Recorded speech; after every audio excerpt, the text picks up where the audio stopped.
Guys welcome back to my channel. I hope आप से बहुत ज़्यादा अच्छे होंगे। And today we are going to start statutory corporation. इससे पहले वाले वीडियो में हम लोगों ने ऑलरेडी डिपार्टमेंटल अंडरटेकिंग देखा है, जिसका लिंक मैं डाल दूँगी। वो नहीं देखा है तो पहले वो देख के और फिर ये देखना, ठीक है। सो स्टैट्यूटरी कॉर्पोरेशन बेटा मैं सिंपल लैंग्वेज में आपको बताऊँगी। एक ऐसा स्पेशल एक्ट है जो कि पार्लियामेंट या फिर स्टेट लेजिस्लेचर पास करता है कुछ स्पेसिफिक कामों के लिए, ठीक है। वो जो स्पेसिफिक काम होगा उसका क्या ऑब्जेक्टिव होगा, क्या पावर उसको क्या उसको पावर मिलेगा, क्या फंक्शंस, क्या रूल्स रेगुलेशंस, किस तरह से काम करेगी। कोई भी काम जो कि स्टैट्यूटरी कॉर्पोरेशन के अंदर आता है, जो कि एक स्पेसिफिक काम के लिए लाया जाता है। So statutory corporation is a public sector enterprise created by special act. Special act के अंदर बनता है बाय पार्लियामेंट और state legislature. It defines the objective, power, functions and rules. For example L I C के अंदर क्या काम होगा, क्या ऑब्जेक्टिव होंगे, किसको क्या पावर मिलेगा, कितने लोग काम करेंगे, क्या फंक्शंस होंगे, क्या रूल होंगे, सब कुछ कौन डिसाइड करता है? पार्लियामेंट या स्टेट लेजिस्लेचर के अंदर स्पेशल एक्ट पास हुआ है वहीं डिसाइड करता है। इसको स्टैट्यूटरी कॉर्पोरेशन बोलते हैं। दूसरा है फूड कॉर्पोरेशन ऑफ इंडिया, ठीक है। फूड कॉर्पोरेशन ऑफ इंडिया से रिलेटेड जो पूरे इंडिया का फूड कॉर्पोरेशन को मैनेज करता है, वो सिंपली क्या काम करता है? फूड से जितने भी चीज़ें हैं, ठीक है, रिलेटेड है, वो सारी चीज़ों को मैनेज करता है। कहीं कोई ख़राब चीज़ है, कोई घपला चीज़ है, ठीक है, खाने में गड़बड़ी हो रही है, डबल यूज प्रोडक्ट दिया जा रहा है, एक्सपायरी प्रोडक्ट दिया जा रहा है, ये सब चीज़ देखने का काम FCI का है। फिर एयर इंडिया हो गया, ठीक है, CA हो गया, CS हो गया, CMA हो गया, ये सब क्या है? स्पेशल कामों के लिए आई है, ठीक है, स्पेशल कामों के लिए आई है और क्या करती है? स्पेशल काम करती है। देखिए, लेकिन अभी जो आप देख रहे होंगे, ठीक है, जो हमारे IAS है, ठीक है, कौन है? तुकाराम जी, जो फूड एंड ड्रग एडमिनिस्ट्रेशन के हेड है।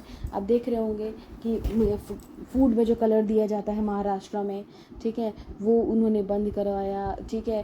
फिर बहुत सारे ब्रांडेड शॉप्स बंद करवाए, ठीक है, क्योंकि वहाँ पे जो है वो डबल मतलब एक्सपायरी प्रोडक्ट्स यूज़ होते हैं, ठीक है। फिर बहुत किचन गंदा रहता है। ये सब काम जो स्पेसिफाई जिसको दिया गया है वो काम करते हुए स्टैट्यूटरी कॉर्पोरेशन के अंदर आता है, ठीक है। सो सिंपल है बेटा, स्टैट्यूटरी कॉर्पोरेशन क्या है? एक पब्लिक सेक्टर इंटरप्राइज का काम है जो कि स्पेशल एक्ट में लाया गया है पार्लियामेंट के थ्रू या फिर स्टेट लेजिस्लेचर के थ्रू। इनका जो काम रहता है वो डिफाइंड रहता है, ठीक है, पहले से बताया हुआ रहता है कि ये काम आपको करना है, उसके बाहर आपको कोई काम नहीं करना है, ठीक है, समझ आया। अब चलो आगे चलते हैं।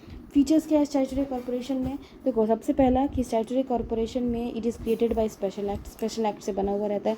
So it is establish by the parliament, special act of parliament और स्टेट लेजिस्लेचर। दूसरा क्या है?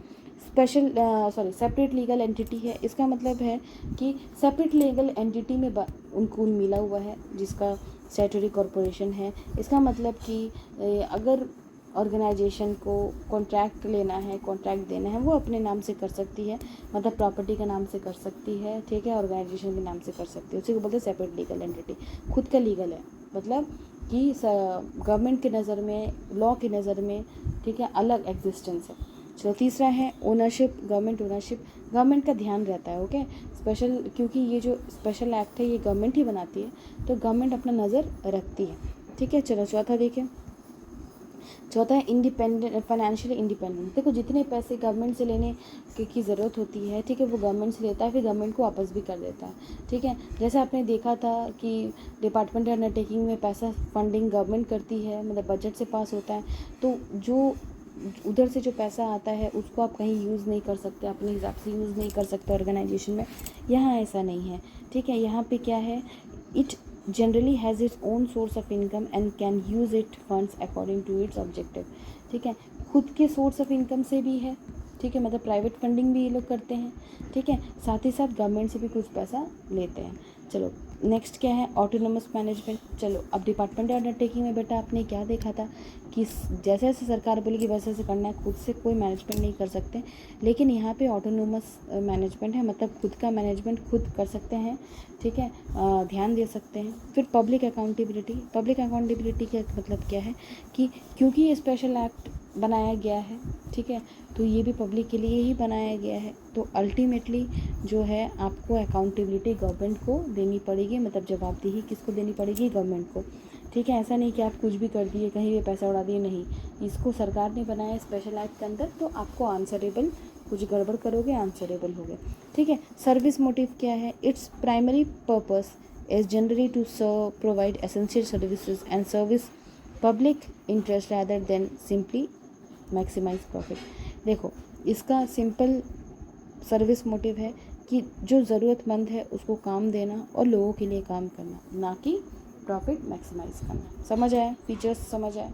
इंपॉर्टेंट है, ठीक है। एग्जाम में पूछता है, आपको केस स्टडी दे देगा और बोलेगा पहचानो क्या है, तो इसका पहचानने का बड़ा सिंपल तरीका है। स्पेशल एक्ट लिखा रहेगा, पार्लियामेंट लिखा रहेगा, स्टेट लेजिस्लेचर लिखा रहेगा, इट डिफाइंस ऑब्जेक्टिव पावर्स लिखा रहेगा, तो वो समझ जाना है कि स्टैट्यूटरी कॉरपोरेशन है।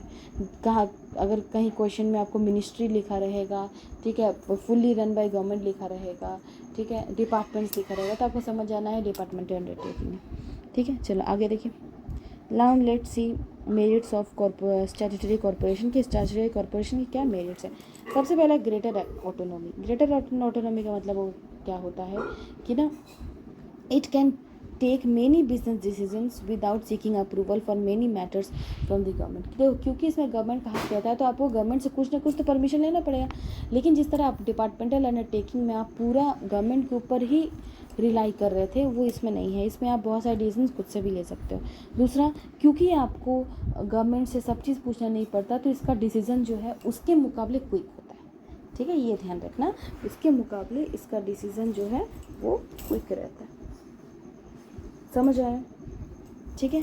तीसरा के पढ़ लेते हैं। Compared with departmental undertaking it can generally take decision more quickly. ठीक है, समझ आ गया होगा। देखो, आपको तभी टॉपिक समझ में आएगा जब आप डिपार्टमेंटल अंडरटेकिंग पर देखोगे, वो भी ज़्यादा नहीं, 12 से 13 मिनट का है, उसमें सब कुछ मैंने आपको बताया है पूरा डिटेल में, ठीक है। तीसरा है प्रोफेशनल मैनेजमेंट, जो कि जो आपको डिपार्टमेंटल अंडरटेकिंग में मिसिंग लग रहा था, सब इसमें मिल जाएगा आपको मेरिट में, ठीक है। वहाँ आपको प्रोफेशनल मैनेजमेंट मिसिंग था। यहाँ पे क्योंकि बेटा यहाँ पे सिर्फ उसी पर्टिकुलर काम को करने के लिए लोगों को लाया जाता है, ठीक है। जैसे मान लो CS है, तो CS ऐसा नहीं कि आप कुछ भी कोर्स करके CS में घुस सकते हो, ऐसा तो नहीं है। तो वो पर्टिकुलर काम करने के लिए, ठीक है, एग्ज़ाम दे के आना पड़ता है पर्टिकुलरली, ठीक है। तो उस केस में प्रोफेशनल मैनेजमेंट वहाँ पे होता है, ठीक है।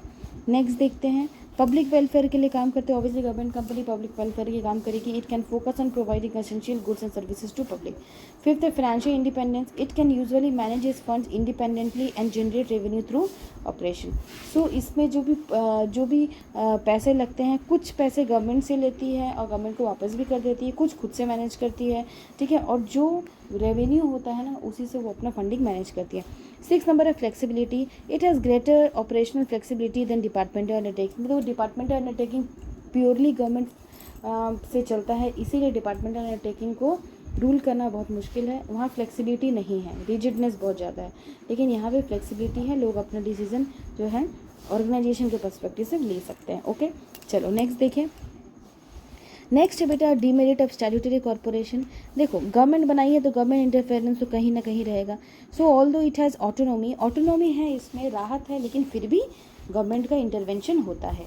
दूसरा, lack of flexibility in changing the act. आप एक्ट चेंज नहीं कर सकते, क्योंकि स्पेशल एक्ट पार्लियामेंट बनाती है, स्टेट लेजिस्लेचर बनाती है, तो आप जो है उसमें छोटे मोटे डिसीजंस को इधर उधर कर सकते हो, लेकिन आप जो है स्पेशल एक्ट के पावर को चेंज नहीं कर सकते। उसमें क्या काम होगा वगैरह ये सब आप नहीं ले सकते। वो जो ऑलरेडी स्पेशल एक्ट में लिखा हुआ वही सारा काम होगा।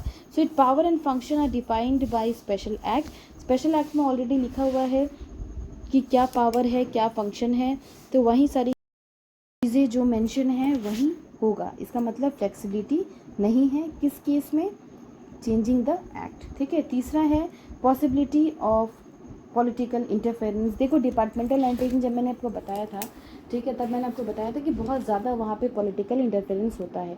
तो ऑब्वियसली गवर्नमेंट का काम होगा तो गवर्नमेंट इंटरफेरेंस तो होगा, ठीक है, पॉलिटिकल इंटरफेरेंस तो होगा, लेकिन यहाँ पे कंपैरेटिवली डिपार्टमेंटल अंडरटेकिंग से कम है, ठीक है। लेकिन यहाँ पे कभी कभी जब अपॉइंटमेंट्स एंड इम्पोर्टेंट डिसीजंस लेना होता है तो पॉलिटिकल कंसिडरेशन भी बीच में आती है, ठीक है। तो वो लोग को भी ध्यान में रख के करना पड़ता है। चौथा नंबर चले, तो चौथा नंबर है लैक ऑफ कंपटीशन। देखो, जब किसी चीज़ में कंपटीशन ही ना हो, फॉर एग्जांपल तुम पढ़ने में बहुत अच्छे हो, तुम्हारे क्लास में टोटल 30 स्टूडेंट्स है, ठीक है, और तुम बहुत अच्छे हो पढ़ने में, तुमको पता है कि तुम्हारा 90+ आएगा, और बाकी जितने बच्चे 29 बच्चे क्लास में हैं वो सब 50-55 वाले बच्चे हैं, तो तुम्हारे माइंड में तो ऑलरेडी रहेगा कि अरे भाई मेरा तो कोई कंपटीशन नहीं है। जब कंपटीशन नहीं है तो तुम मेहनत क्यों करोगे, ठीक है। लेकिन वहीं अगर 3 बच्चे क्लास में हैं, तीनों ही 90 वाले हैं, तो कहीं ना कहीं माइंड में कंपटीशन रहता है।